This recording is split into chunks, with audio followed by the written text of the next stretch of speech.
We've waited years for this, but here it is at last, a Nokia phone powered by Android. It's the Nokia X, but is it a smartphone revolution or too little too late?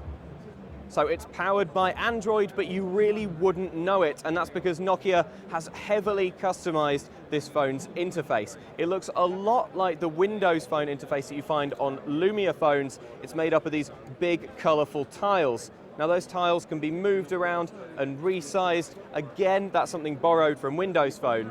And if you swipe to the right here, you get what Nokia calls your fast lane. This shows you your recently used apps as well as notifications. Unlike Android, there's no dedicated app tray where you can see all your apps, so if you want to find something specific, you have to sort of scroll up and down, and that might get a little annoying.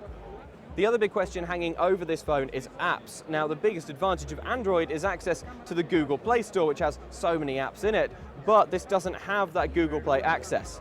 Instead, you'll have to find your apps using Nokia's App Store or third-party app stores. Nokia tells us that if you want, you can sideload apps, but that's a little adventurous, and we don't think most people will want to bother with something like that. Android developers will have to tweak their apps if they want them to be available on the Nokia X, and Nokia also has final say over what appears in the App Store. It remains to be seen then whether this thing has enough apps and whether it'll get them quickly enough to really tempt us away from other Android phones, but Nokia is aware that apps are important. It's loaded this thing with some of its own apps and some of Microsoft's as well. So you get Nokia's Here Maps, Microsoft's OneDrive. So that's the software, but what about the hardware? This is a 4-inch display. It has an 800 by 480 pixel resolution.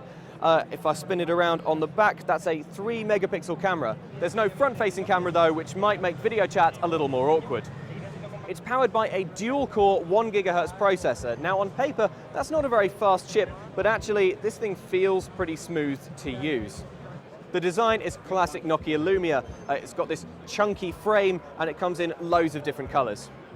Now, as well as the X, you also have the option of buying the X Plus, which is almost identical, except it has slightly more memory and it comes with a micro SD card in the box.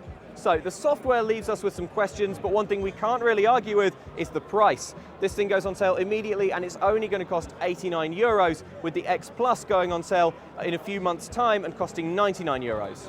What do you think of Nokia's take on Android? Do you like this new interface, or do you think it should have stuck with something a bit more familiar? Let me know. I'm Luke Westray for CNET here at Mobile World Congress 2014. Check out cnet.com for much more.